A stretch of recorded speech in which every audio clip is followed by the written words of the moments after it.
Howdy, everyone. We got another special episode of the Hills Have Nerds here for y'all. Cody and Aaron and myself had the pleasure of having a sit down on Discord with Payton Mullins for another one of our Nerds in the Hills spotlights.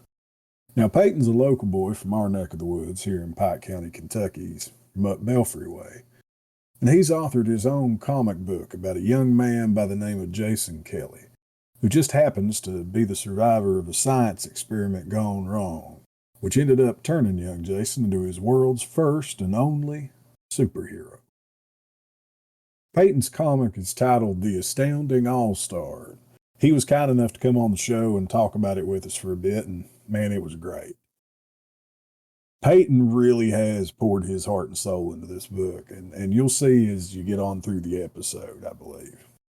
If you are so moved, we'll have links in the show notes, Discord, and on Facebook to his Kickstarter for issue 2 of the comic. And whether you're a fan of comics or not, we think you're really going to dig the episode. As always, if you enjoy the show, let somebody know about it. Leave a review wherever you're listening, and come talk to us about what you think on any of our social media links. That'll be in the show notes. Without further ado, let's get on with it.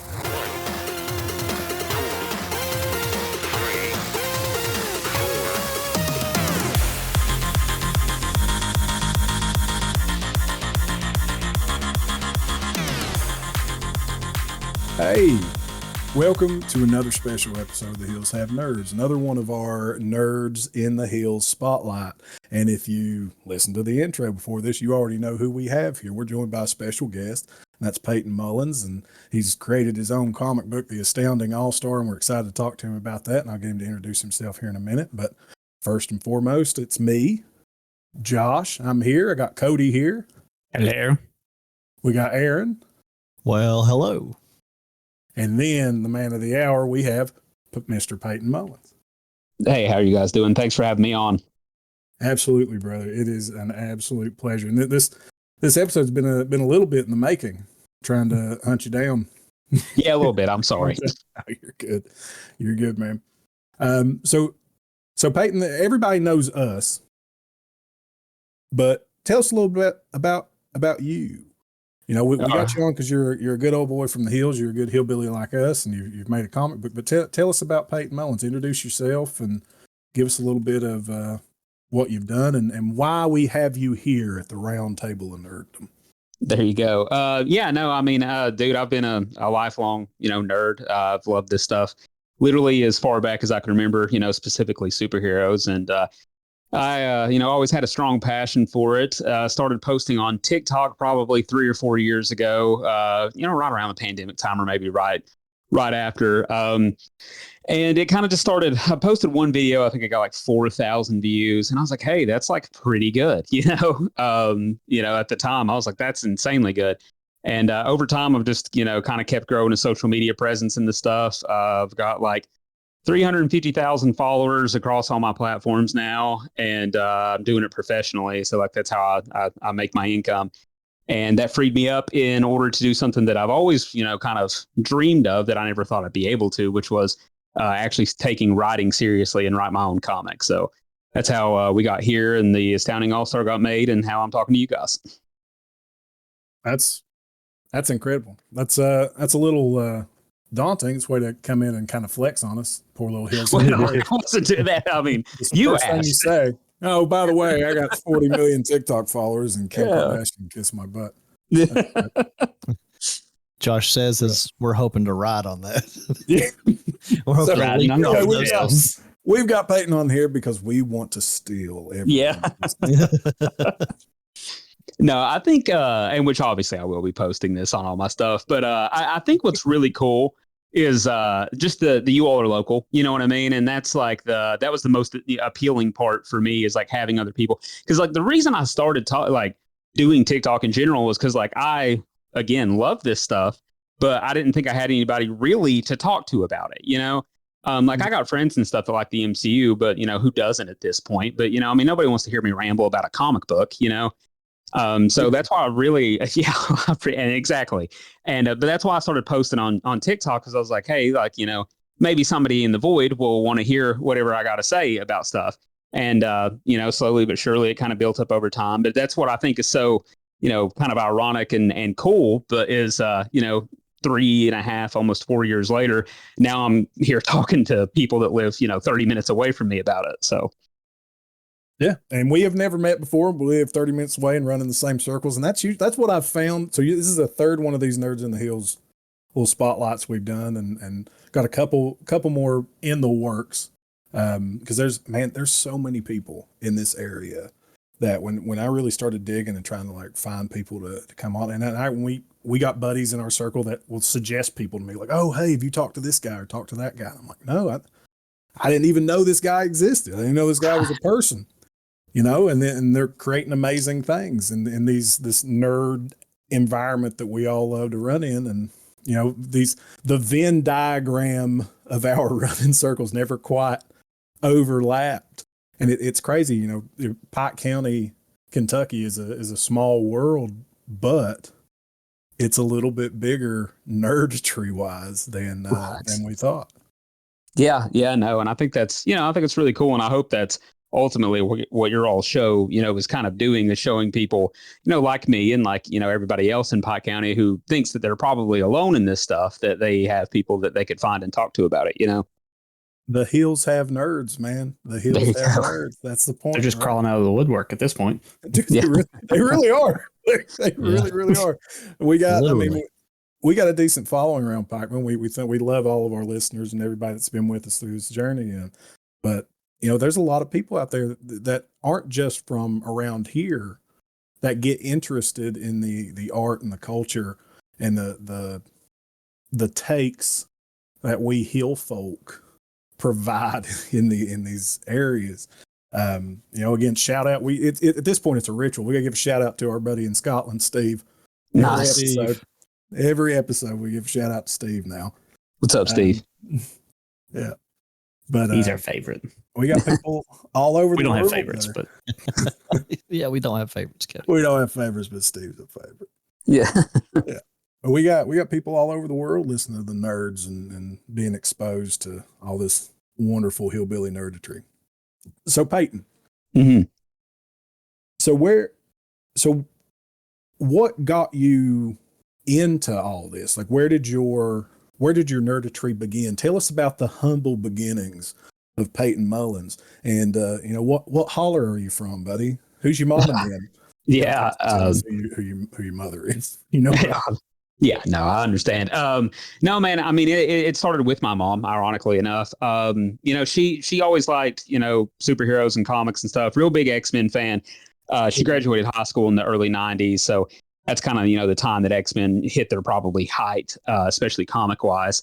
But when X-Men the animated series was coming on, like that's some of my earliest like formative memories is sitting down, watching X-Men the animated series and watching Spider-Man the animated series, Batman, Bruce Timm stuff. So that's kind of where the journey began as far as superheroes specifically. And I mean, like I said, it's literally as far back as I can remember. They've always been a part of my life, and it's all it's because of her. But that's incredible, dude. That is fantastic. So have you watched X-Men '97? Oh yeah, absolutely loved it. What do you think?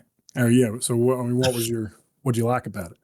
Well, I mean, I thought that they did a really good job of taking some stuff from the comics that I've always kind of wanted to see adapted and finding a way to like truncate it, but still do it correctly. You know what I mean? Like they did Inferno in episode 3, the whole Madeline Pryor turning into the Goblin Queen thing.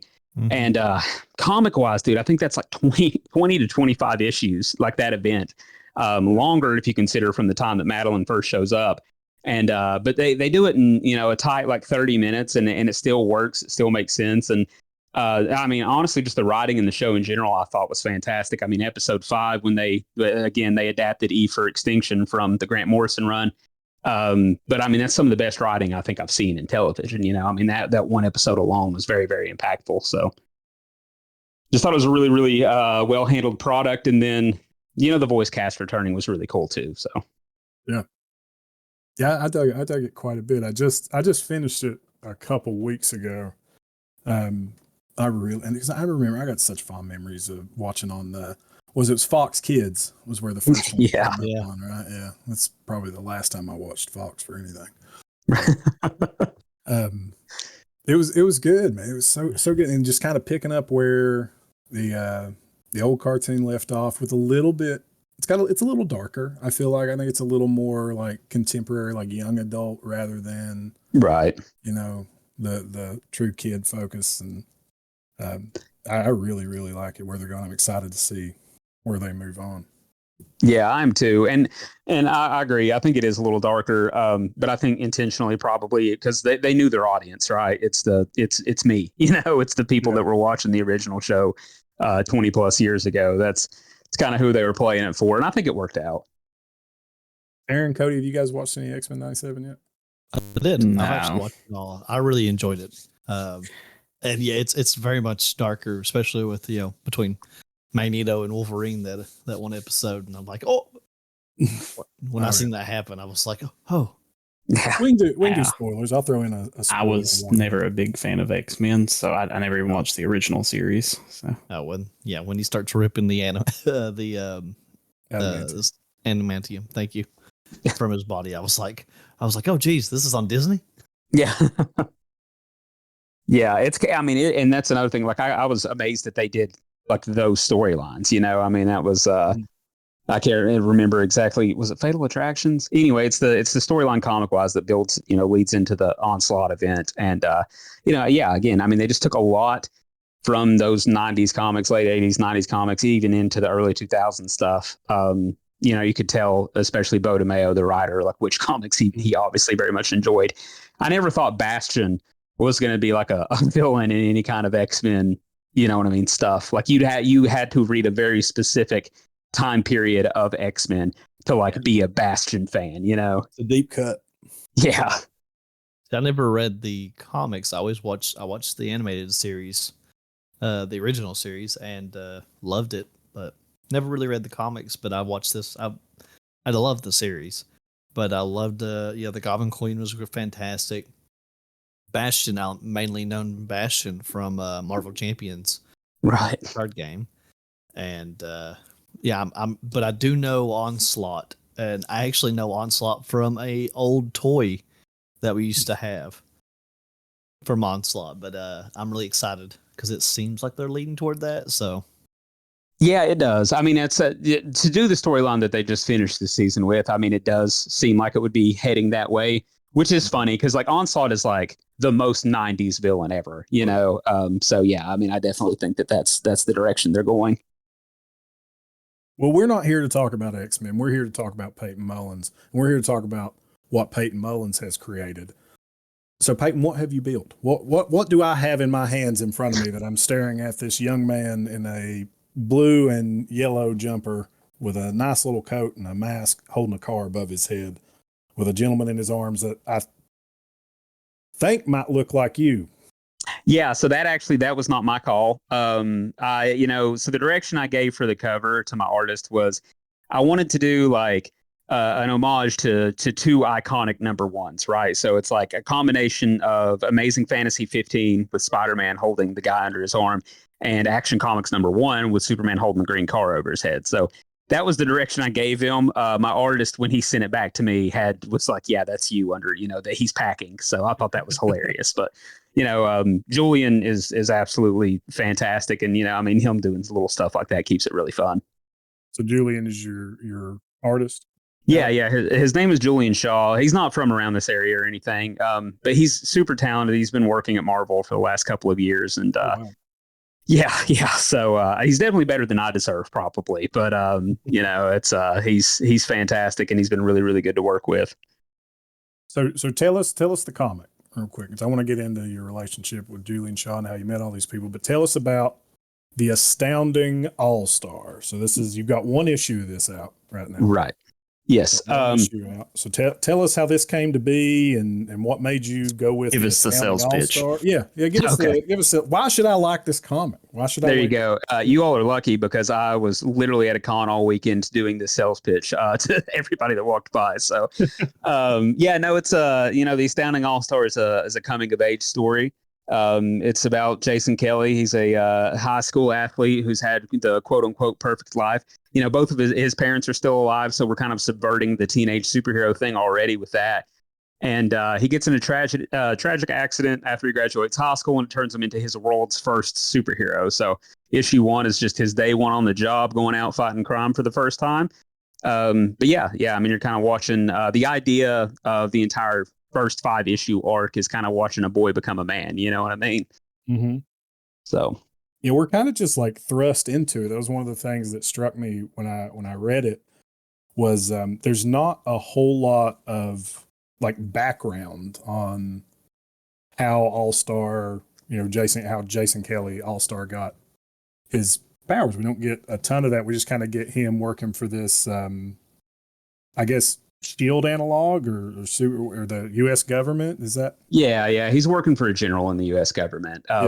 There's some family tie there too. You know what I mean? His dad has connections. His dad's a politician. And so, I mean, that was kind of the whole idea with issue 1 was in my head. I was like, what are things that I don't like about issue 1s, right?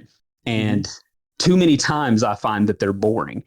And I think that's really, really a bad way to approach like the first time somebody's going to get introduced to your work, right?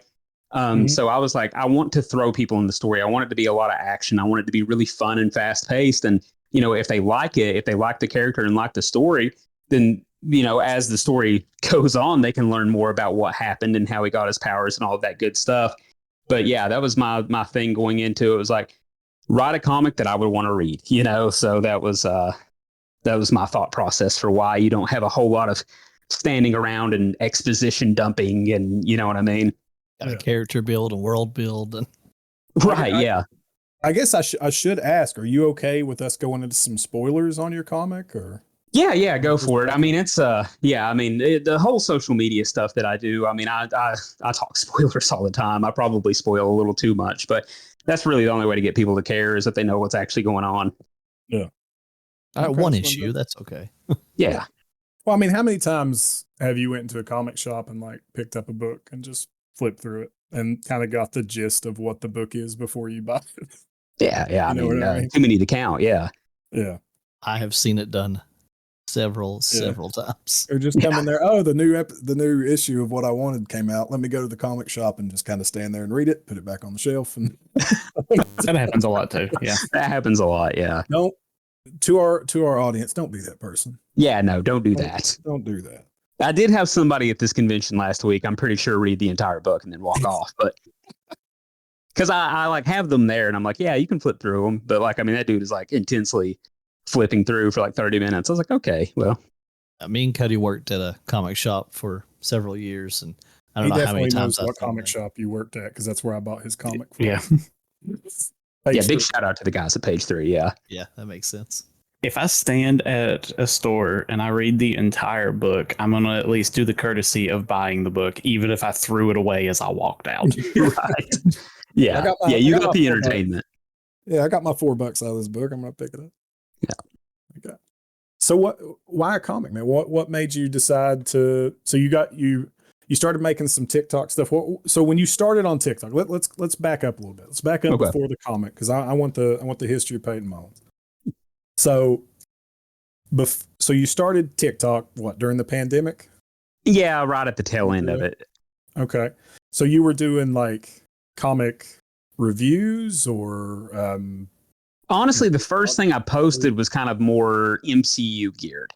And that seemed to be like a broader audience, I mean, more people that kind of got into it. And I love the MCU too. I mean, I'm not one of those fans that's just like, I do think there are too many of them that hate every aspect of the MCU because it's not exactly like the comics, but it's too woke, Payton. Yeah. Woke. No, it's woke. Everything. Yeah. I don't know what woke is, but it's woke. Yeah, that's what. Well, the problem is you can't really define woke without saying something racist. Well, I can define it. It's whatever I don't like. There you go. I don't like it. It's woke. Yeah, it's whenever I'm not asleep. I am not asleep. Yeah. But no, I mean, so I started posting about the MCU a little bit. Like I said, I do a post a day, something like that. And I never really took it that seriously because I just like would do it while I was on lunch or something at work, kind of sitting in the car. And yeah, I mean, eventually I picked up a decent little following. I had I think 7,000 or 8,000 followers, and I had a buddy who texted me asking me to cover a comic. He was like, "Hey, will you talk about this Venom comic?" It was Venom the End. And I was like, "Yeah, I mean, I like it. I'll talk about it." I was like, "Sure." Didn't really think it would do anything. I didn't think anybody would really care about it. It ended up going pretty viral. I mean, I think I had over 1 million views, and I went from 7,000 to 17,000 followers. And I was like, maybe I do comics now. I was like, that would be what I would rather want to do anyway. I got all these new followers that came because of a comic. So I was like, can I really lean into comics? And I did. And, I mean, that's where the remainder of the following really came from. So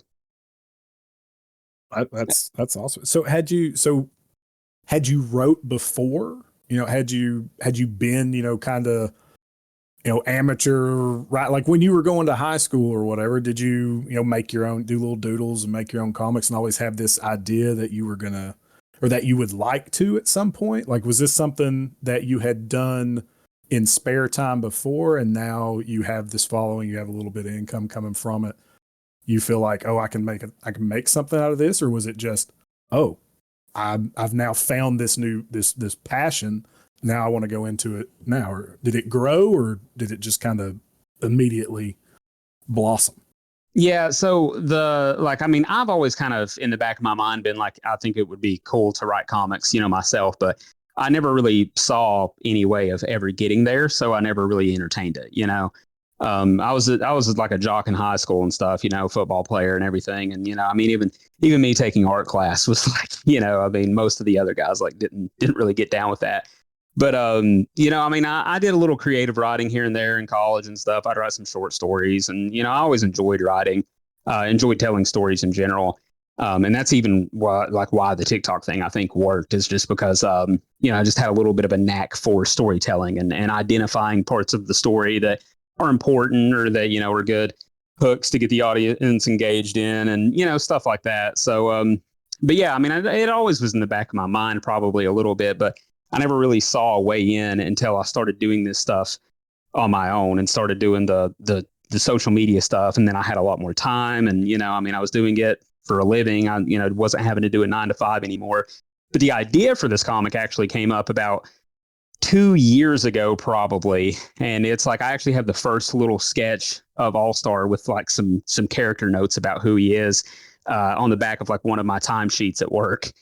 So that I still held on to it. But yeah, no, I mean, like I said, I had the idea a couple years ago, but I was like, I'll never be able to do that. And then, one thing led to another. The account kept growing and stuff. And I was like, I've got more time. Maybe I can get my audience to help me fund it through Kickstarter. And, here we are. So you Kickstarted the comic? Yes. Yeah. And I assume it funded, right? Because I'm holding the comic. Yes. Yeah, it did. It was a little more pulling teeth than I had hoped it would be. Kickstarter's tough, man. It's really tough. Like I said, I have this huge audience, but asking them to go and buy something, you know what I mean, is a completely different ballgame than what they're there for. They're there to watch content for free. But we got it done. I mean, we had 175 backers. We raised $7,500. So very, very grateful for that. Yeah. So do you do the TikTok thing full time? Is that what you're doing now? Yeah. Yep. So I do TikTok, YouTube stuff, and then I'd put in parentheses at the end of it, aspiring writer. Yeah. Well, you made it. You got your own comic book. Aspiring. You are a writer. Right? Yeah, well, I appreciate it. We're an inspiring podcast, but you made it. Hey, you're podcasting though, Yeah. See, we are. We've made it. We've made it. We're not on the TikTok though. That's all I wanted. I wanted somebody to officially say it. That's all. Thank you. Thank you. We got it. We made it. Validated it. Yeah. Thank you for listening to this episode. We're out. That's it. We're done. We made it. Just 30 minutes in, just to bait me into that's that. That's all we wanted. That's all we really wanted, Payton. Was just someone to see. We wanted to feel seen. Yeah. That's just what we wanted. Okay. So the astounding. So you did some ideas and some sketches, and you were getting some storyboarding down, I guess, getting the kind of the skeleton of this. So where did the theme of All Star come from? Is that from like your background as a high school football player, or did you play football in college? I too was a high school football player. Yeah. Can't tell by the 6'3", 400 pounds of me. Well, that's what I was going to say. You definitely couldn't tell I ever played by looking at me now. But yeah, I mean, there's part of that in the character, just the my love of sports. It was kind of a marriage of two things, right? It's my love of superheroes and my love of sports. But I wouldn't call that the theme of the book. It's probably way too like nerdy and artsy for people to actually give a shit about. But the theme that I was kind of working off of is actually it's this quote from Sigmund Freud, right? Like the psychologist, and but it's a really, really interesting thought that I heard, and it was basically that a boy doesn't grow into a man until his father dies, right? And it's not necessarily that your dad actually has to die. It can be like a spiritual death or a representative death, right? So it's the moment where you realize maybe he's not exactly the guy who you thought he was, or you know what I mean? You learn something about him that shatters your worldview of who the guy is, and it kind of knocks that pillar down. And then that's the moment in your life where you officially have to step up into adulthood or manhood or whatever. That's the very artsy, breakdown of why I wanted to write the story. So that is kind of where we're going with All Star. That's the overarching theme of the first 5 issues. Okay. All right, Aaron, you were going to say something? Oh no, I was just saying cool. That's deep, man. That's really cool. I appreciate it. Yeah, like I said, I know most people don't like to hear about the actual, process. So it's cool when people ask, I don't understand. So that stuff is what I love. Like personally, I like to know the thought like what were the dominoes that fell that created this thing? Like we have the finished product. I can look through it and I can kind of get the idea of what's going on, and I know my interpretation of it. Right. And I read it, but it's always interesting to hear what the artist or the author or the writer, what their inspiration was for it and what they take from it. There was when I was in college, I took a course on narratology. Oh, cool. Yeah. Which, for anybody, narratology is like the science, quote unquote, behind like symbology in novels and things, and what like deeper meaning and stuff from what I remember of 20 years ago when I took this class. And we read a book, and I cannot remember the name of the book, but Denise Giardina was the author. It was like Heels Like Thunder or something like that, and it was set in Appalachia. And I went to UVA Wise for a little bit there, and that's where I took this class from just down the road from us. Shout out to UVA Wise. Go Cavs. But we had, we'd have these big discussions about what this meant and what these characters, what their inner dialogue was, or what their inner monologue was, and what they were thinking, what this meant and what that meant, and what the author was trying to portray by these different, or what Denise Giardini was trying to portray by having these different things happen. And then we had the pleasure of having her come to the class, talk about her book. Oh, that's awesome. And people started asking questions, the stuff that we'd have these big, massive, deep dive philosophical conversations about in class. And we were asking her like, oh, when these two characters did this, was this one feeling this? Like, is this what you were trying to get across by this? And this? And she'd be like, no, they were just doing No, I was just writing a story. Yeah. It's like talking to Melville, and he's like, nah, it's just a fish, man. Like, nah, it's just a big angry fucking fish. It was eye-opening, and that made me really fall in love with like getting the author's take, because I can look at this and anyone that consumes art, I feel like is going to have a different take than other people in some sort of way, for the most part. For sure. Right? Yes, I agree. Yeah, infinitesimally small or large and massively different. Doesn't matter. Everybody's experience is different. We're all drawing from a different well, even if those wells may have similarities. And so the only like truth to that is getting the people who made this stuff on and talking to them. So I'm really appreciative to have you here, and I don't want to bogart the time with all that, but Yeah. So what I'm getting from this is there's no such thing as allegories. Yeah, it's all very superficial, surface level. Yeah, It's all take it for what it is. literal. It's all literal. Yeah, very literal. Just a dude punching bad guys, man. Just enjoy Yeah. it. Like, what are you going to Yeah. read into it for? what's the Yeah. Groucho Marx? Sometimes a cigar is just a cigar. What more do you need? Yeah. But All Star is very much not just a cigar, right? Like you're trying to have some deeper meaning behind this and show. Yes, yeah. I Oh, mean, yeah. and that's just how I approach it, you know. And I mean, it is funny, you know. You bring all of that stuff up. Even like I've seen interviews with, like, I think it was John Lennon, where somebody was asking him about the lyrics, and he was like, "I don't know, man. They were just words." You know what I mean? Like, you know, I mean, I'm so blown out of my mind at the time. yeah. So I mean, I do think that, you know, different people have different approaches on things, but yeah, there very much is a heavier underlying theme to all of it. You're not going to pick up on a lot of that in issue 1, just because, you know, issue 1 is act 1. You know, I mean, we're really not even getting anything that's going to push his character arc forward yet. Besides the surface level stuff, like, hey, put your suit on, go fight the guys, you know. And it's very much just an introduction to the character. But yeah, I mean, even like, I was talking to somebody who read the book, and, you know, we're friends through social media and stuff. And he'd bought a copy when I was down in Florida. But he was like, oh, you know, this, and the monster, you know, the villain of issue 1, just kind of a villain of the week, is very superficial, very one note kind of thing. And that's all I wanted for this first issue, because there's an overarching villain that's being introduced on the last page, and like is going to be the villain of the whole series. But the focus wasn't going to be on him yet. And, you know, the villain at surface level, and it is a fairly surface level thing, you know, just is like the Hulk, basically. But instead of getting bigger, you know, just by getting angrier, he has to absorb people into himself. But even that, like, wasn't just like, oh, I think this is cool.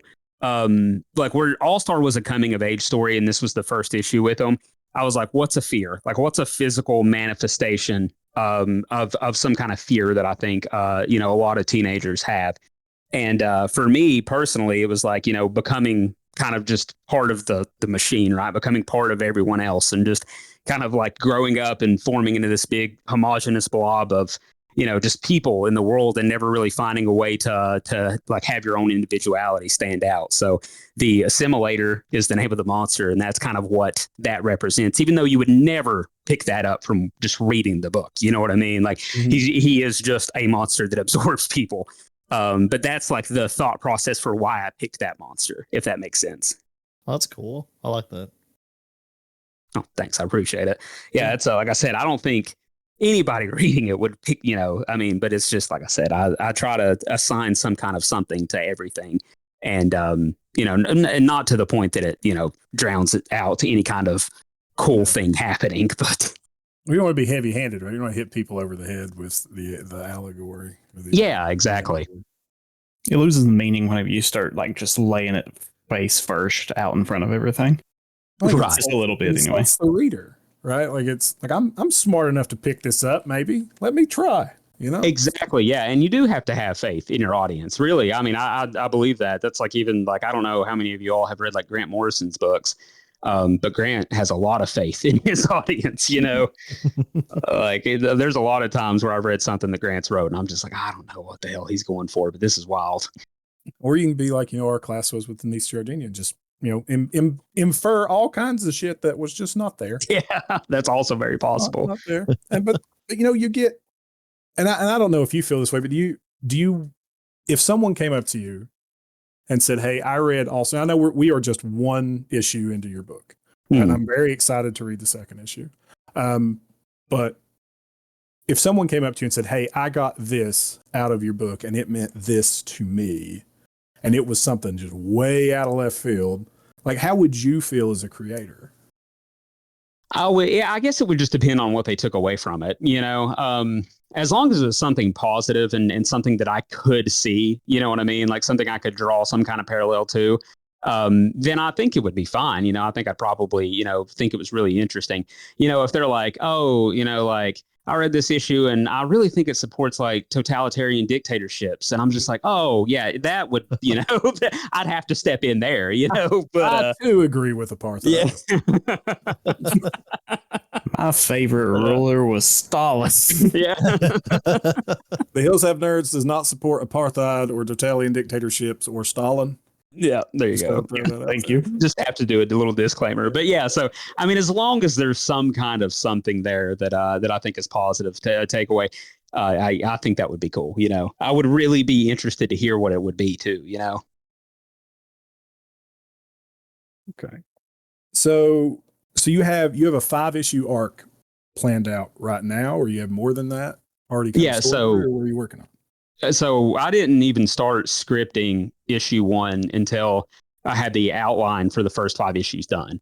And that's just kind of how I have to approach it. You know, I mean, different writers write different ways.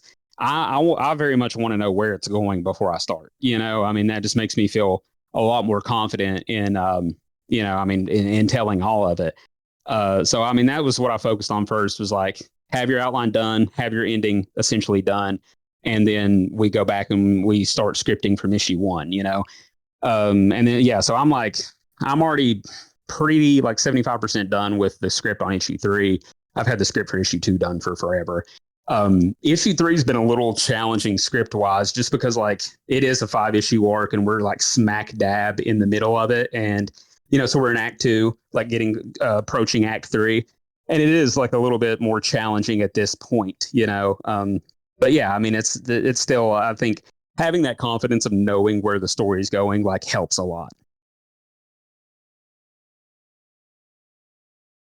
So so have you, when you're planning this out, so how much input do you do? How much of the creative design of the paneling, you know, the actual layout, do you do? How much of that is collaborative? Like what goes into that?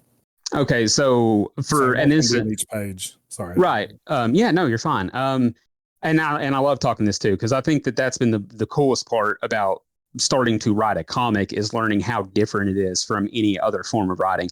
And it's the one that's made the most sense to me. And it's probably because I love comics, but I found more of an easy way to write through this, you know, than I ever did like writing anything in prose. But you know, so like you basically you write a script as if you would write a screenplay, kind of. The difference is you're writing for one person. You know, I'm writing for my artist. Everything that I write down is directly pointed at him. So a lot of times, like at the top of the page, I'll have some kind of, you know, I mean, if for example, you know, if a page is going to have a 9-panel grid, I'll go ahead and put that at the top to be like, hey, this is how this page is going to look. If I don't have any kind of specific page layout, direction, then I just start listing the panels and what's in them. You know, 90% of the time, Julian, the artist, takes the script and just lays the page out how he visually sees it, right?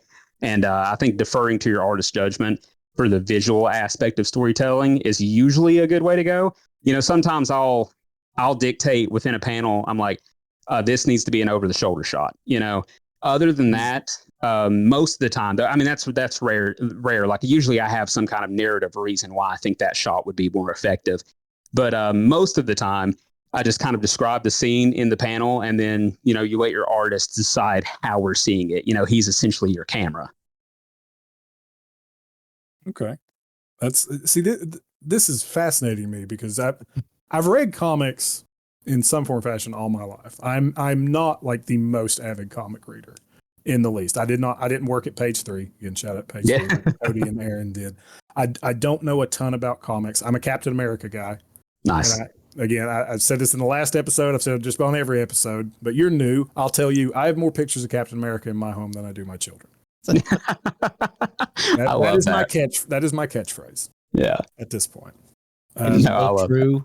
It's both true. He does have that, and he loves telling people that. I do. I love this. I just think it's a fun line to say. Yeah. Some people look at me like, "What? Really? Like, what? Are you 35?" Well, yes, I am, and also kiss my eyes. Yeah, there you go. Yeah. But I collect Cap comics. I don't have a massive collection, but the runs that I want to get, I pick them up, and they're more decorative for me than they are anything. I Marvel Unlimited was where I get most of my comic reading from. And I think that's a great thing too. You know, I mean, I'm glad that, you know, anything to make comics more accessible, I'm all on board for. We had we just had released about a month ago. We had an episode released because right now it is August 27th as of recording this. This episode will be coming out hopefully mid-September. It'll be after our Marvel Champions episode, before September's main episode. So we're looking around the 21st is when this will come out. Okay. Yeah. So just real quick, since you've mentioned that, little message from the past here to all the listeners. Whenever you're listening, guys, our Kickstarter will probably be live for issue 2. So if you want to jump over to Kickstarter and help fund, the issue 2, and go ahead and pre-order it and all that good stuff, because that's where you get all the extra goodies and everything that you get with, comics and in the indie space is through Kickstarter. So if you guys wanted to support that, that would be great. And we'll have links to all this stuff in our show notes, and we'll be posting this on our Facebook with links and everything to that. But I had a note made, Payton, to mention your Kickstarter and see when that was going to line up with the release. We were going to get to that. Don't you worry, buddy. I got you. No, I appreciate it. But that was like a very natural opportunity. So I figured might as well jump in. So if this comes out around September 21st, that's what we're hoping for. Kickstarter for issue 2 should be up and running. Go donate. Go get you some good swag. It's an awesome comic book. And we're going to learn even more about it as we go through the show. But what I was getting at was we did an episode on digital versus physical media, and we mentioned, physical comic books versus, Marvel Unlimited, and what that does for just the environment of comic book consumption. That's exactly that's the kind of content I like to listen to. So I would love that. Well, it's there. We talk about it. Yeah, we I'm going to have to check that out. Repaving roads with PS2s and some stuff about chicken sandwiches. I regret people. It's there. Okay, so you have Julian Shaw's your artist, and your colorist is Steve Cannon. Layouts are done by Derek Latour. Did I pronounce that right? Yes. And your letterer is Braden Boyd. How did you meet these people? Okay, so Julian I found on Twitter, of all places. I had liked his stuff for a while. I follow, if you go to my Twitter following right now, I probably follow like 500 comic artists. That might be a little bit of an exaggeration, but probably not by much. But I was, a fan of his stuff for a minute, and I'd finished that script and I'd sent it to like 10 different people. And I was just like, hey, is this any good, or am I going to embarrass myself? But I got nothing but positive feedback. I don't think anybody that read the script, was like, oh, this is like some kind of revolutionary piece of storytelling, but it was good enough to read, and good enough that they had a good time with it. And they're like, hey, like I would try to get this made. So I was, in the hunt for an artist and everything. And I just so happened to see Julian had posted on Twitter that he was looking for more sequential work. He had, he's done stuff, like I said, with Marvel for a while. But, a lot of it will end up being like Infinity Comics. He was working for like Dan Slott, like on Spider-Boy, earlier in the year. And Dan Slott is like, one of the biggest names at Marvel. And, it was bananas to me. He was working on his script at the same time he's working on mine. So like, it was hard for me to process that. But, when he's not doing stuff like that project, he's doing like Infinity Comics, which are exclusive to like Marvel Unlimited. And those don't take near as long. So he was looking for more work to do. So I shot him a message, and he wanted to read the script. He read it. He liked it. And, the rest is history as far as that goes. He was actually the one that recommended Steve. He had just recently done some stuff with Steve, I think on Black History Month poster he'd done like, 50 characters on it, and Steve colored it for him. It turned out great, and they did a couple of projects together. And then he was like, I'd really like to get Steve on this book. And he, this is something I didn't know about comics either, but, certain colorists just complement, artists' line work better, it's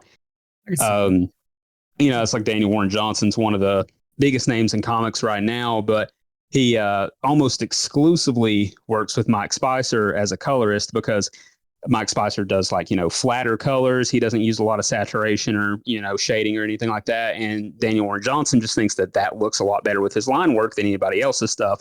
So that's why the two of them work together. So that's how we found Steve.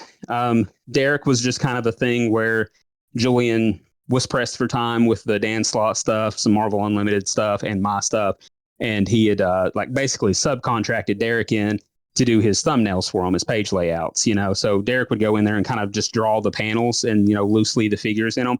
And then Julian would actually go and lay down the line work and stuff. And Braden actually has his own indie comics. So he has like these Shape Man comics, and he's got his own little connected universe. I think he's done 4 books in it now. And I met him through TikTok. And, you know, I kind of posted about his stuff before, and we'd been friends and mutuals on there for a while. And, you know, I was just like, hey, man, you know, I know, like, dude, I mean, if he does it like old school, like, I mean, he has one issue where he wrote it, drew it, colored it, and lettered it himself, you know? Wow.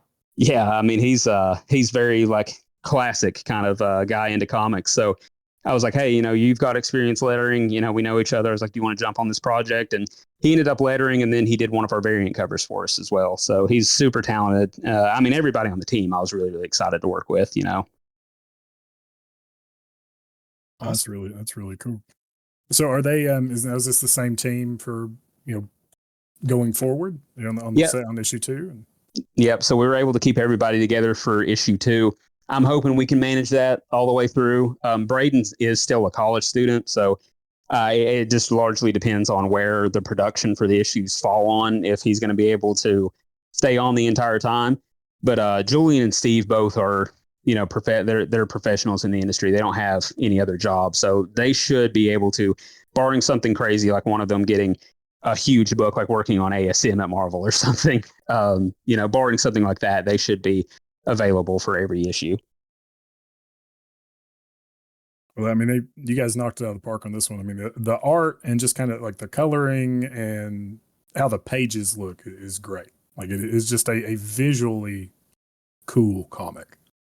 Oh, I really appreciate that, man. And I mean, it's and I can't brag enough on those guys. I mean, there's page 13 in that book is the first one Julian had sent me back after he'd read the script. And for anybody who's read it, you can flip to it and see what I'm talking about. But the paneling on that page alone was so creative. Like, he has this moment where like All-Star punches the assimilator, and he's like pulling his arm away, and like the skin from the assimilator like stretches around the panels and like encompasses the panels as he's like trying to tear away. And I was like, dude, this is so cool. I was like, and yeah, basically just kind of what you were saying. It's so visually, it's such a fun experience. Yeah, I mean, that's the thing I could tell anybody about the book is like, you pick it up because you're going to have a lot of fun with it, you know? So talking visually, and let's get into a little bit of content about the book, because I got some questions about All-Star, if that's cool. Oh, yeah, absolutely. All right. So All-Star is how old? He's 19. Okay. And he's no longer in high school? No, so he's fresh out. That's another thing I kind of wanted, like, you know, you do stuff like this, and there's inspirations that are going to bleed through regardless of what you do, right? Mm-hmm. I mean, we're all fans of something, and I think that whether you do it intentionally or not, there's going to be some inspiration show up. But I did try to take steps whenever I could to differentiate it from your typical teenage stuff as much as possible. So instead of him being in high school, he's actually like right out of high school. And that's another part that's kind of playing into it is it's been about a year since his accident. So he got in the accident like right after he graduated, and he's had some extended time off, not being around anybody, you know, obviously because of the accident, he didn't get to pursue any kind of like collegiate athletic career or anything. So that is going to be, you know, part of the story that shows up throughout it. But again, I thought it was a little different that he wasn't like starting out in school. So there was a couple panels in this that kind of honestly caught me a little off guard. Okay. So I was reading it. That could be good or bad.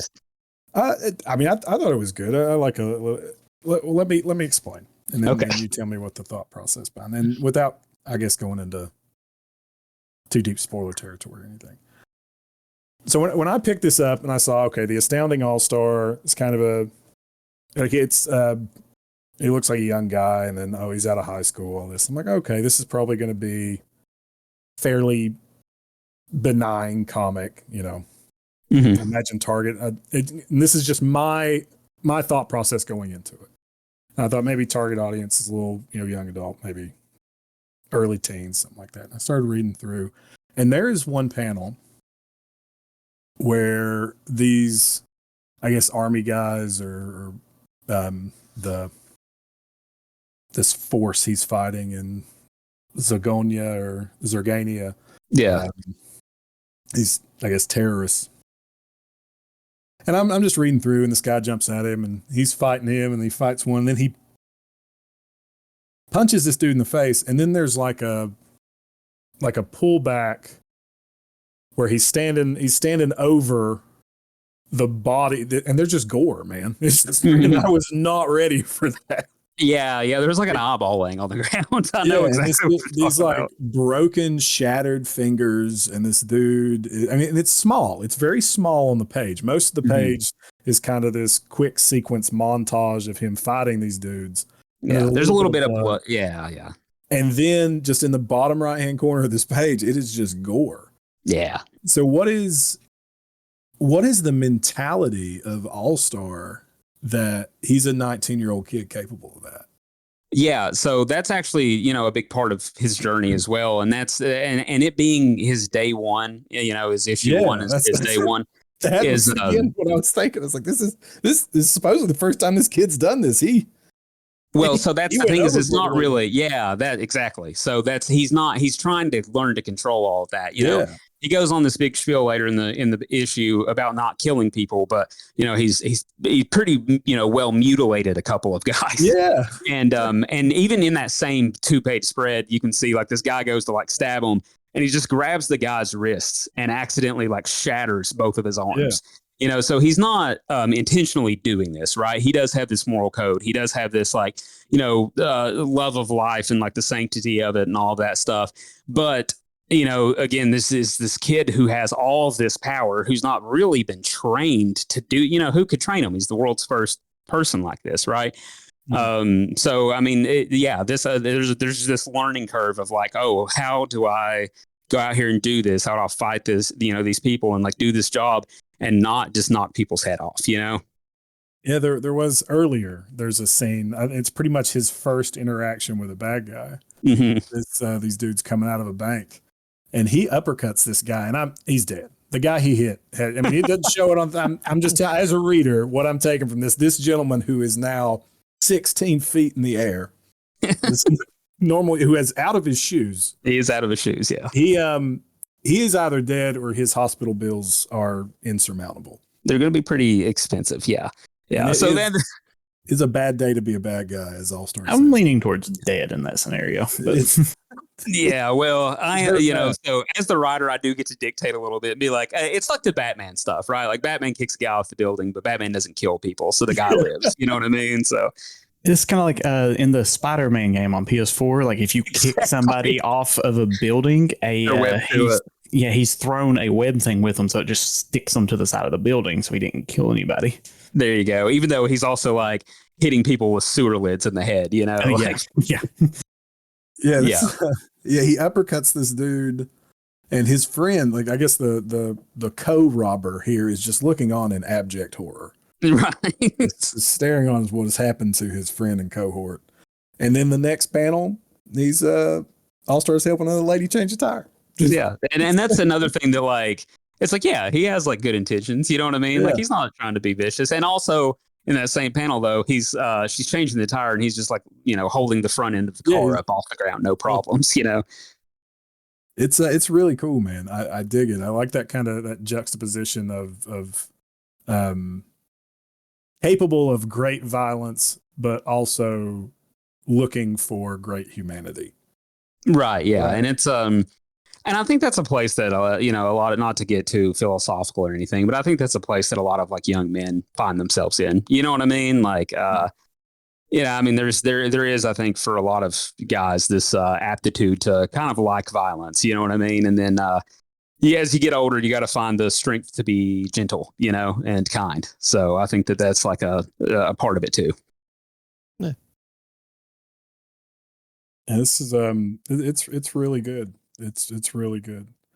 So, I had another question, and I forgot. So he there's a point in the comic where he's fighting the assimilator, and he kind of realizes this thing's consuming people, and the big spoilers ahead, people. So, and the man in the chair, the general he's speaking with, I believe it's a general, right?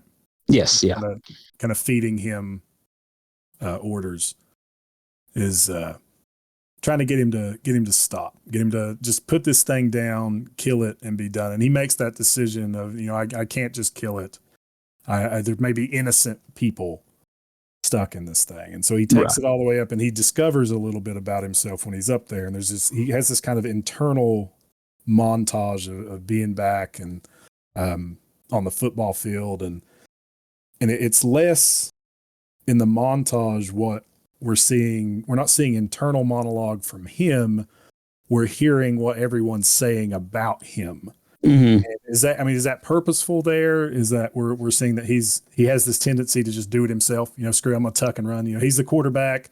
The play breaks down. He says, screw it, I'm gonna tuck and run. I'm gonna do an audible. I'm gonna do it myself. And are we gonna see more of that, and maybe that not quite go the way he planned? Because it works out for him here, right? He takes the assimilator up, and the assimilator passes out, and then he comes down to Earth, and all the people are free, and everything works out great. Right. Without giving too much away, is that building on future themes for All-Star?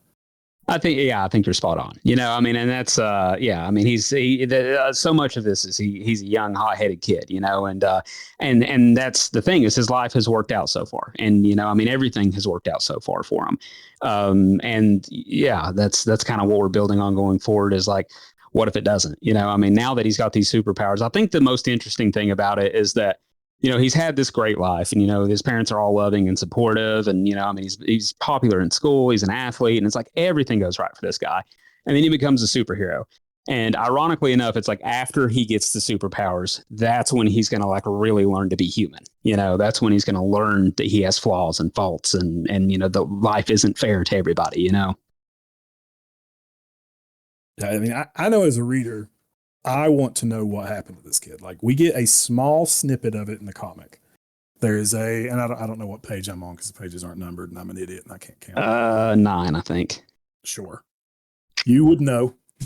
I spent a lot of time with it, so yeah. you maybe.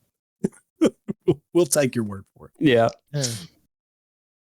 But there's a small snippet kind of in the bottom left-hand corner, and we get this. He's just, I guess, taken his first big hit. He takes I don't know, what is that? Like an RPG. Yeah, takes kind an of RPG to the chest. Yeah. And kind of has this flashback type deal where he's just taking that hit. And we get an image of him on a stretcher, and it's asking if there were any other survivors. And they said, only this one. And then I guess it's his mom kind of through the operating room window, grieving her child's under this operation. And that's, from what I could tell, all we get. Mm-hmm. Yeah, so if you can look, I know the panel's small. If you can see in the panel, there's also like a green fluid hooked to like an IV bag, like while he's on the operating table. So just keep that in mind. But okay. All right. So we're pointing out some Easter eggs. There's some things to catch. Yeah. That's the thing, is like trying not to be extremely heavy handed, but like planting seeds into stuff that, will later pay off. But that's even like just as an example of something I enjoy watching other media. But I don't know if anybody watches The Bear on Hulu. But I watched a couple episodes of it. I liked it. So there's I don't want to spoil it for anybody if you guys are wanting to watch it. No, go for it. But there's this moment in episode 1, and it's just like this stupid, shitty argument between Carmi, the main character, and one of the side characters in the show about making spaghetti. Right? It's like they're like, hey, that's what we the family meal, and it's really cheap, and like just open those damn cans of tomato sauce and make the spaghetti. Well, like this guy's like this really classically like trained chef, and he's like, that spaghetti's shit, and like I don't want to make it. And he goes to open one of the cans, and then like as he like gets the lid almost off, he stops what he's doing and just like chucks it in the garbage, right? And it's just like, oh, this big fuck you moment. It kind of sets the tone for the whole season. Sorry about the F-bomb. You're good. Let her rip, buddy. It's nice to be among. So, and like I said, it sets the tone for the whole season. He's like, I'm going to do, this my way. He's going to, change this whole restaurant and stuff. But at the end of the season, we find out that his brother, who had died and left him the restaurant, his brother's like this crazy guy who's on drugs and didn't have his life together, and his brother had borrowed a shit ton of money. Well, it turns out that his brother had hid like wads and wads of this cash into these tomato cans. So had he just opened up the first can into like all the way back in the first episode, so like you go a whole season and find this out, then he would have had hundreds of thousands of dollars to build the restaurant the way he wanted it. And it's like, but it was such a cool little, like, it fit narratively in the first episode. Like you would have never thought back to that moment really, unless, at the main end of it, you see that and it's like, oh shit, like he could have, this whole season could have been avoided, but yeah, I like stuff like that. Yeah, it was really, really cool. Yeah. That reminds me of, was it Far Cry 4, I think? The beginning of it, you walk in and the main villain comes in and, this whole sequence plays out, but then he just looks at you and he's like, well, he finds out that you're looking for like your mother's grave or something.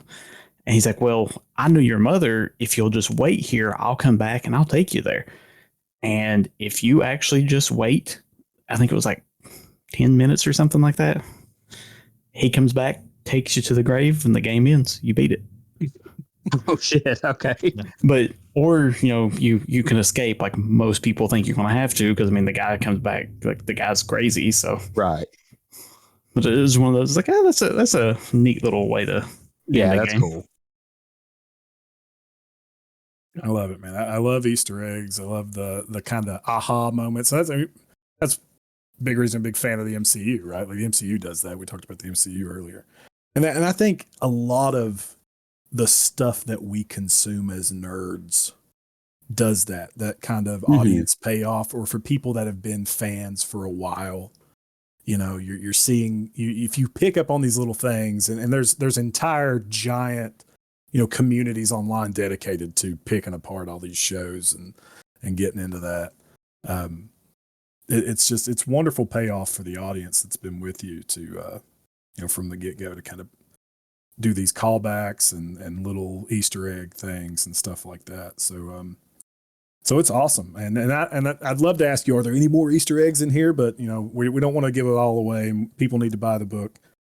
Right. Yeah. But I'm like you. I like talking about this stuff. You know what I mean? So it's you do want to like to your point about the whole nerd culture when it comes to that. You want to like invoke that Leonardo DiCaprio meme where he's like pointing at the TV. You know what I mean? Like that is part of it. It's like finding a balance of invoking moments like that while also like trying to tell like a good story with some kind of meaningful narrative behind it.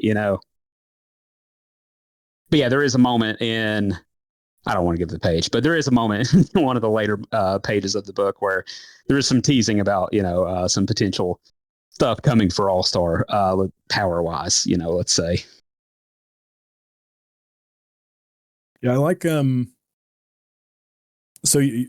on the final page of the book, we have this person, or we really only see like a silhouette and a boot. Yep. Of Spartan. His name is Spartan. Now I don't know if that's a code name or if that's their thing, and you don't have to expound on that because I want to learn later on. But essentially, it goes through the same thing that All-Star went through earlier, where they're timed. It's this. It appears to me like it's eradicating a group of bad guys or whatever it's eradicating, and then it's timed. So All-Star, and you don't know how many times I've almost called this your character Homestar. And I keep thinking like Homestar Runner. Homestar Runner. Marzipan, Yeah. Payton, did you ever watch Homestar Runner? I did not know. Okay, you need to watch Homestar Runner because there's a lot of parallels, man. Okay. A lot of parallels. I don't know. I don't want to point fingers and say we're drawing from something, but I'm just saying. Yeah. It's a stupid old Flash cartoon. You ever heard Trogdor the Burninator? No. Really? No. What? No, I feel like you all got to school me on this real quick. And you're on the internet and you don't know Trogdor the Burninator? Burninator in the countryside? No, He was a dude, man. I'm lost. No way, Oh. he was a dragon, or he was a dragon man. And he was a dragon man. Well, he was just a dragon. But he was still. It's I mean, it even has a board game now. yeah. It does. That's was- awesome. They Isn't have a that- video. Strongman Emails actually has a video game for PC. It Really? was That's this, Is that on Steam? Yeah, I don't know. this dumb old Flash cartoon from back in the day. I don't know, how old are you? I am 29. Okay, so you're not too that far. age. You're not too far Yeah. gone from us. It's not like we're grandpas sitting here. Well, I'm a Um, lot. Well, I'll tell you, in internet years, I'm pretty much your all's age. Like everybody on TikTok, especially, they like I've got like white teenagers calling me Unc. You know what I mean? So it's very, very perplexing. Trogdor is not on Steam. We'll post some links to Trogdor in the show notes, and when we're done here, I'm going to send you a link to Please do, yeah. Trogdor and Homestar Runner, and you can see. But I keep almost calling him Homestar. But anyway, back to what I was getting to, because we go on tangents all the time. There was that point back when All Star leaves a just massive amount of gore of these Mhm. dudes, and it is a massive. It's not massive. It's just a little bit. There's one guy got the eyeball beat out of him. Yeah. So he's timed, and that general times him 3:32. So he dispatches the bad guys in 3 minutes 32 seconds. Yep. And then here at the end, we have a callback to that of 5 minutes 42. So I mean, Slower. He's better. He's better than Spartan. I'm just Yeah. saying. And Yeah, it was. but- Sorry, go ahead. No, you're fine. But what I'm getting at is, yes, he is slower, but so a lot of the point in that scene, and it's not something that's easily picked up on, is these guys that the Spartan goes around killing are the remnants of the guys from earlier. You know what I mean? So like the general's serving a couple of purposes with that. He's kind of testing Spartan up against All-Star time wise, seeing how long it takes him, but also he is killing those guys that he kind of wished All-Star would have killed earlier. All right. Okay. Yeah, and that's not super obvious. I should have made that a little more obvious, but we're gonna. Yeah, I don't want to give away too much for the future, but yeah. Yeah. Don't. This is exciting. Yeah. This is really cool. I mean, just talking here, I need to pick up the comic. I haven't picked it up yet. Yeah, dude. Yeah, please. There's some at page 3. You know, so just throwing that out there. But and big shout out to Pat and those guys. That's my LCS. So like, I mean, it's really cool seeing it there. You know, I mean, it's like a full circle moment in my life seeing my book on that shelf. You know, And Pat was the officiant at my wedding. that's really cool. He did a good job. He called me James and my wife Erica at one point. Yeah. Erica's my daughter's name. But other than that, he did all right. He did pretty good. And I know Pat's going to listen to this, so I know he beats himself up about that all the time. He called me James in front of him. From this moment on, you will forever be James. Yeah. Yeah, I think that's legally binding. So There's one more scene in the book I want to talk about, and just to mention how cool it looks. And it's again, it's a smaller scene. It takes up about a sixth of one of the pages, and so this is when he's heading towards the Iron Snake. That's the criminal organization in Zergania, and he's heading over there. And before we get to that scene, there's a line here where the general says, "We got a criminal organization known as the Iron Snake, terrorizing a small country called Zergania. Ever heard of it?"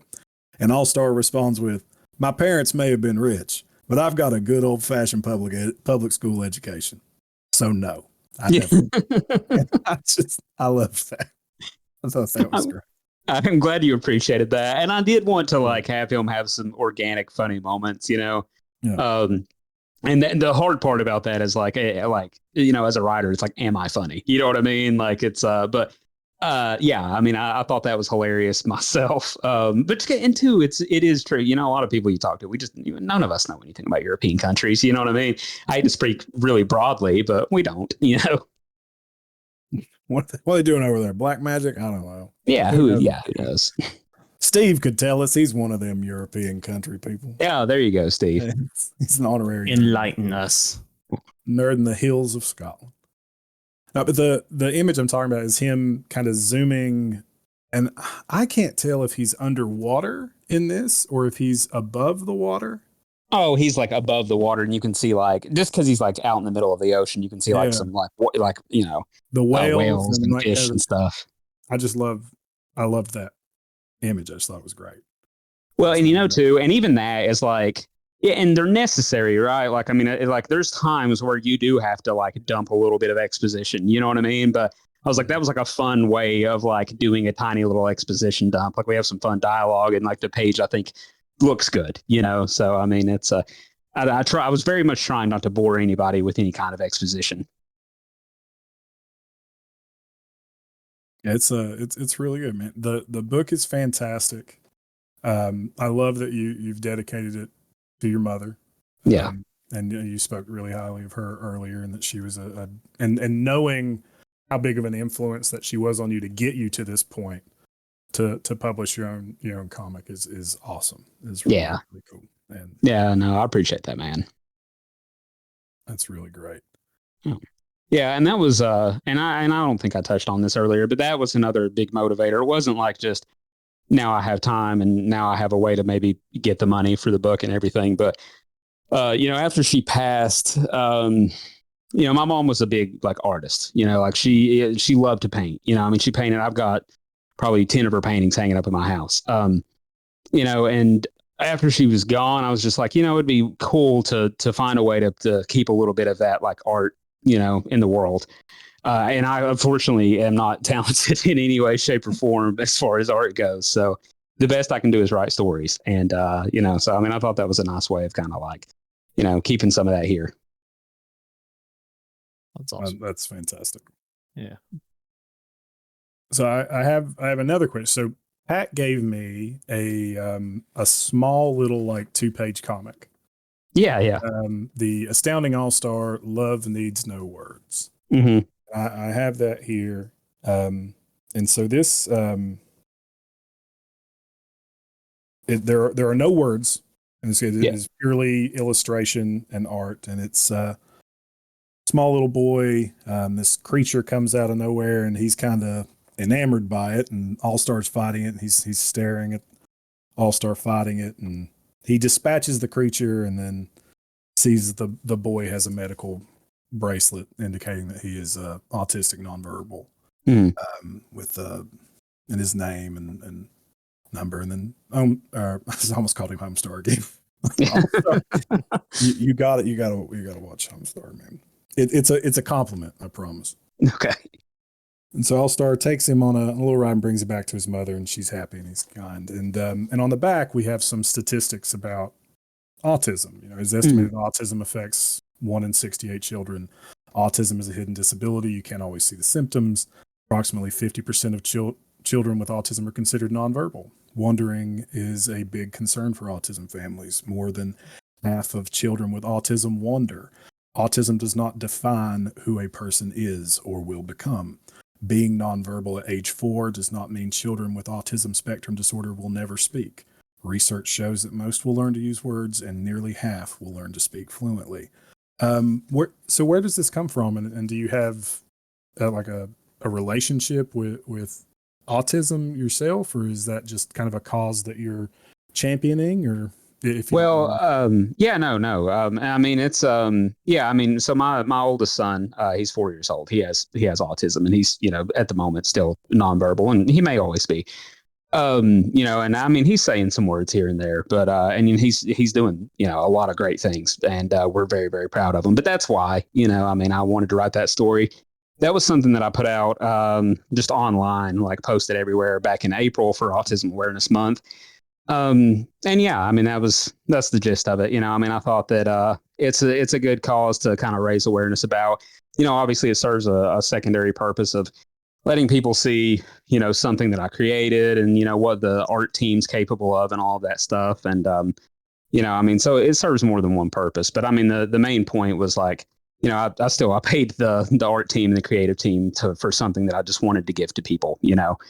And I thought that was a good, I guess, a good way of doing it. Yeah, I thought it was beautiful. It was absolutely beautiful. I worked for a while with in a prescription daycare, and I've worked with kids in some form or fashion for a long time. And we had just so many on just various levels of the spectrum, Right. and just getting that knowledge of what autism is, and that it's not this singular identifiable, easily identifiable thing. Like you look at someone, you go, oh, yep, that's autism. Right. That's an old autist over there. Yeah. It's different, and it comes in a lot of different flavors and shapes and sizes, and no two cases of it are the same, and it's extremely interesting. It's something that I've only learned about since my son got his diagnosis and stuff, but yeah, it's and that's the thing I've heard a lot too. It's like, oh well, he doesn't look autistic, and I'm like, well, explain to me what you think it should look like. You know what I mean? Where's his wheelchair?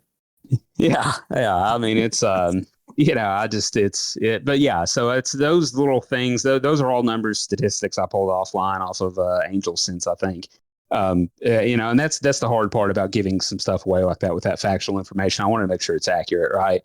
But I was they had like 100 facts on there, and I was like trying to pull the ones that I thought were the most important for people. If you're just like passing it out to the general public, because as a parent of a child with autism, wondering is your biggest nightmare. You know what I mean? It's the thing that keeps you up at night or wakes you up in the middle of the night, making sure that your kid hasn't gotten out of the house or something, or so it's like if you could make a community more aware of that, if they see a child that's just kind of like aimlessly away from any kind of family and doesn't seem to be around anybody, and may not even be responsive when you try and ask them what's going on or whatever, not to just kind of walk away and just be like, oh, I'm sure they're fine, but to really get involved and to help, because that's the best thing we can do as a community to prevent tragedies from happening when they do wander.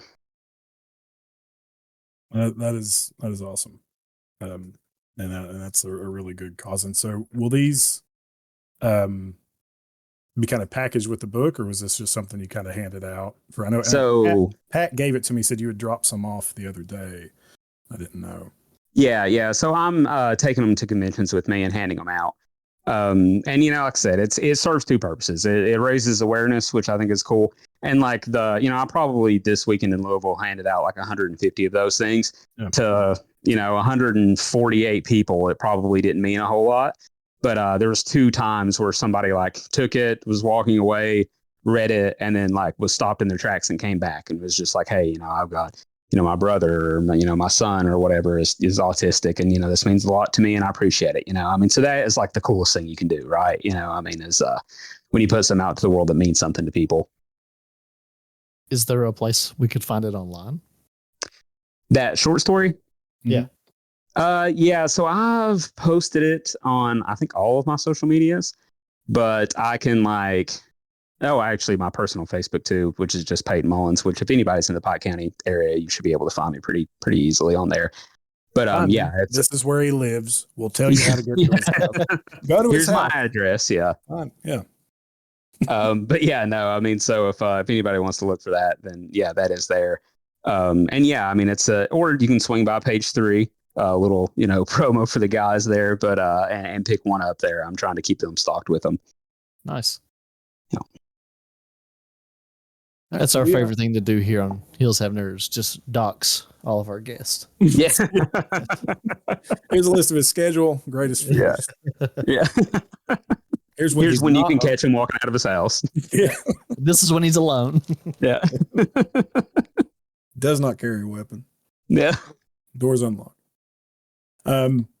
Okay, so now that we've given your stalkers all the ammunition they need, which if you got that many people on TikTok, somebody's doing something weird watching it. It's just going to happen. Yeah, for sure. There's no doubt about that, and that's actually why I don't my kids are not involved in any of my my wife, kids and stuff like that's completely separate. You know what I mean? Like I don't put them in videos. I don't, and no shade to people that do that. Obviously like everybody handles their family differently and stuff, but I never want to subject my kids to 350,000 strangers. You know what I mean? Like, cause like you said, somebody out there's a freak, Yeah. Oh, yeah. So you, that's you've got somebody stalking you with that out. Might be in this chat. yeah. Well, we're glad you joined us, and well, I'm sorry you'll never be back. You'll be in somebody's trunk this weekend. We had such a sweet moment about the dedication to your mother, and then your the dedication to autism awareness, and now we've talked about you being kidnapped and held for ransom. Yeah, you let me And talk. So And now we're tying him up in a basement somewhere. And he said he's going to be in a trunk, and hillbilly sex dungeons come in somewhere. Yeah. So we're gonna let's start wrapping up here because we've went off. This is what Steve from Critical Encounter. We took a wrong turn. This is what he said we do. It's we have great shows until right towards the end, and then it goes off the friggin' rail. And that's what's happening right now. We are It's going because off the rail. We can't hold it together. We just fall apart and have to. It's almost like it's genetic. I don't know. There's something in the water. This is why I tell people, listen to the podcast before you agree to come on. Well, listen, this is as fun as anything else to me, but Well, that's good. We'll brainstorm some more horrible things that can happen to you later on. yeah. Shoot them to me in a message. once you get more followers, we'll have you on again. Yeah. Once you get up, you got to get the Hills Have Nerds bump. Yeah. Get a little bit under you. Get a little bit more notoriety. Maybe we'll think about getting you back on. Oh, I'm talking about more for us. So we can still support. We got to make it sound good on our end. Shut up. Oh, yeah. Nobody's going to listen to this. Everybody's going to be like, "Oh, he came on that show, that awful hillbilly show. Why was he there? He's so much better than what you were just on." It's because we're the stalkers and was holding the ransom. He had to come. Yeah. What you all can't see at home is I'm actually tied up right now to a chair. Well, thanks for being on anyways. Yeah. And we're almost done. We'll let you know where your family is as soon as we finish up here. We just have a few more questions. They're safe though. What kind of bush would you be? Aha. If you were a bush, what kind of bush? I had that wrote down. That was on the questions. So we're segueing right into it. Yeah, I had a couple other things I wanted to hit too, but let's go ahead. Let's get into this. So okay. We have this segment towards the end of our Nerds in the Hills spotlights where we ask our guests rapid fire this or that questions, and they're nonsensical. Some of them, deal with nerd culture. Some of them are just stuff we come up with off the top of our heads, and we just see who can get through the most the quickest until we run out of questions to ask you. Fair enough. Which is usually pretty quick. It's not the most interesting segment, but it's fun. Oh, that sounds it sounds fun. All right. So we start off with a philosophical question. Okay. And Cody, you want to ask that again? Yeah, okay. If you were a bush, what kind of bush would you be? George doesn't count, right? No. Okay. Actually, maybe. I don't see why not. Yeah. No. No. So I'm not like really read up on my bush names. I don't guess. Can I just describe the bush? You can. Sure. Okay. I think I would be one of those like, whatever the bushes are that they do like lawn art out of, where they're like, you clip them up and shape them into things. Those bushes. Okay. What would you be shaped into? Oh, I don't know. I guess it's up to whoever's got the clippers. He's a bush. He can't decide. Yeah. You don't have anything that you feel like is inside of you that you would want to come out, be displayed as what is that called? Not is it topography? Is it no topography is like map making. That's maps, yeah. It's something like that. Topiary. They do like a topiarist. Yeah. So you would be a boxwood is what those bushes are. Okay. Boxwoods are among the best plants for smaller shaping work. As such, they're some of the best topiary species for home gardens. Nice. We learned something today. So Can't say we never taught you anything. You would be a boxwood. There we go. A dwarf Alberta spruce is also really good for shaping. Nice. All right. The hills have bushes. They absolutely do, and most of them are dangerous. That's a fact. Jesus, we're off the rails. All right, let's ask some questions and get you the hell out of here. All right, Hey, yeah, let's go. anything you want to plug before we get into this? Anything else you want to plug? You want to tell us about the Kickstarter again? Okay, yeah. So the Kickstarter, guys, obviously can be found on Kickstarter, but we'll have links to it in the show and everything. But so we're trying right now to run this Kickstarter a lot faster and more efficiently. By the time you all are listening to it, we'll be winding down, probably closer to the end of the Kickstarter campaign. But everybody who backs on Kickstarter will be getting their issues before anyone else. We're trying to have issue 2 released for New York Comic Con. So by the time the Kickstarter ends in late September, you'll be getting your book sometime in early to mid October. So we're going to have everything shipped out a lot faster. I'm also, I think is probably crazy, but I'm going to do it anyway. I'm going to have issue 1, because this is the Kickstarter for issue 2. A digital copy of issue 1 will be available on the Kickstarter for $1. So I wanted this story to be able to get to as many people as possible. So I thought that was like a decent way of doing it for people, that I could just email them the book essentially if they just back the Kickstarter for $1. So yeah, so there's that. And yeah, so I mean the Kickstarter is basically it. There's also going to be some cool stuff like we're going to do some like metal prints of some splash pages, and we're going to have some cool variant covers. One of the variant artists actually has just done like some stuff for IDW, like Teenage Mutant Ninja Turtles, and I have like been obsessed with this guy's art for the last couple of years. So really, really cool that he's going to be on it. Yeah, other than that, yeah, I mean, it's just your basic Kickstarter stuff. Going to be all kinds of books, signatures, merch, T-shirts, prints, stickers, all the good stuff. So if you guys are wanting to support All Star and like it enough to want the merch of All Star, then definitely check us out on Kickstarter. We will have links to all of this in our show notes, and you can probably find it on our Facebook. We'll post it in our Discord and all of that. For an extra $1, you'll digitally sign your digital copy. Just text you my name.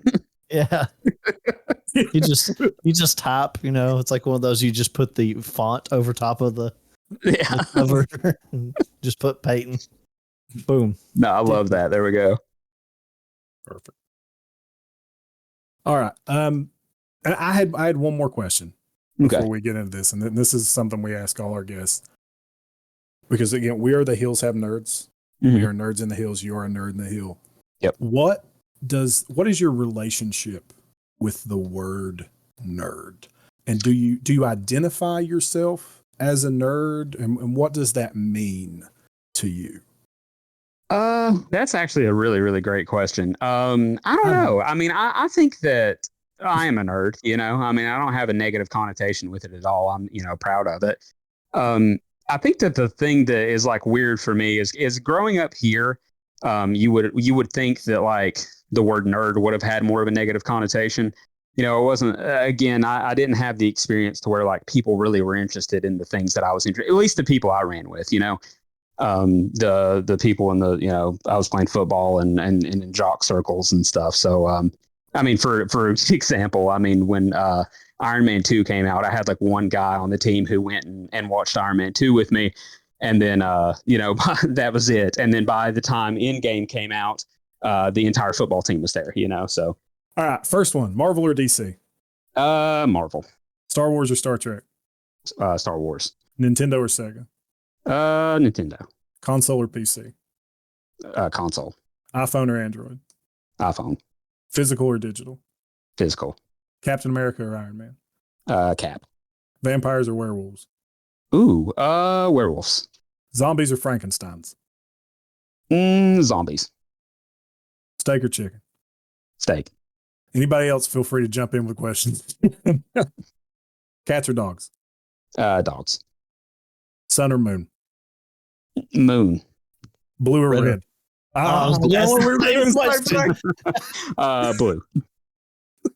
All right. We're morning person or night person? There we go. Morning person or night person? Oh, okay. I'm sorry. I couldn't hear you. Morning. Coffee or tea? Coffee. Yeah. All right. Well, Peyton, I'm sorry to say that you only got 6 out of the 15 questions right. No. So, Unfortunately, You cannot cross the bridge. We're sorry. Yeah. This is my last time on the show because of that. yep. Well, we let your family go, obviously, as they came back. Yeah. So Yeah, that's true. I appreciate that. All right, this is We what are I'll people do. of our word, so. we are. All right, so Peyton, where can people find you? If people want to get in touch with you, where can they find you? Yeah, so I'm on the same name on all socials. It's Two-Turn Tony Stark. It's a mouthful. It's a lot to type. I apologize for that. To be fair, when I started doing this stuff, I never thought I'd have any kind of social media presence where people would be wanting to look for me. So that is the name. They can find you on TikTok, Instagram, Facebook. Yeah. all So that stuff. yeah, so I don't really use the Facebook stuff or like my socials, but yeah, so YouTube, TikTok, Instagram is like the big 3, and Twitter. I'm or X, whatever the hell it is now. Now, I don't know how much you use Instagram because I sent you a message like I'm horrible 20 at days Instagram. ago and Yeah. never got a response. He didn't say response. He just said he's on there. Yeah, well, I mean, I'm loosely on there. I mean, so most of my content is over like 3 minutes long, so it's really only postable on TikTok and YouTube if I was to put it on Instagram, it's a lot more work, Yeah. So, which I mean, this is my job, so I guess I could do the work, but Why would you do that? You're doing it. You are doing the work. The Astounding All-Star and an absolutely awesome comic. Had a blast reading it. We highly suggest everybody pick it up. If you're from our neck in the woods, you can go down and see Pat and the boys. And I don't know if there's any girls working there now. Pat and the boys and girls down at page 3. They got it down there in Pikeville, Kentucky. Or, get in touch with Peyton on his social medias. I'm sure they can get you a copy that way. yeah, or Comic Book Direct is an online store that sells it as well. So if you're in Scotland, you can get it through there. Hint, hint, nudge, nudge, wink, wink. Yeah. Russia, Scotland, Lesotho, Czechoslovakia. We got listeners all over the globe. They're surely every single person that hears this is gonna order a copy of the Astounding All-Star. We guarantee it. Exactly. So there you go, guys. Worldwide shipping. And Peyton's going to give us some commission. Yeah. He is a little not- bit of a kickback. No, he's not. I got to clarify that we are not receiving any kickbacks from Peyton. We are not Yeah. sponsored by anything. We're having Peyton on because we enjoyed the work. If I hated the comic, I wouldn't have brought you on. That's fair. But we enjoy your work, and you're one of us, man. You're a nerd in the hills. You're like so many other people out there, and you're doing a service for all the nerds in the hills, and we appreciate it. If you want to get in touch with us, if you want to get in touch with the Hills Have Nerds, if you want to send us an email about how much off the rails this friggin' show went towards the end, you can email us at hillshavenerds@gmail.com. There is no the. That is hillshavenerds@gmail.com, or come on our Facebook. Just search the Hills Have Nerds in Facebook. We have a Discord now. We're recording from that today. You can come join us in the holler and talk about the episodes, talk about what you just heard, talk to the artists and the writers and the people that we have on the show. They're in the Discord. Yep. You can talk to them about what they've created, where to find what they've created, and how to take part in all the wonderful things they are creating. We also have a YouTube now where we've posted some live episodes or actual recorded episodes where you can see our beautiful faces from the guard tower in Columbus. And we do a little bit of video content. We're trying to figure out what we want to post some more on there about. And we always love feedback and things like that. And if you enjoyed the show, like, share, comment, subscribe, whatever you're on, tell a friend about us. Go check out Peyton's TikTok. He's got a lot more people that like him than like us, but we appreciate everybody that's here that enjoys us. And thank you all so much. And thank you so much, Peyton, for being on the show. Oh, guys, thank you all for having me. This has been awesome. And with that, I think we're out. Cool.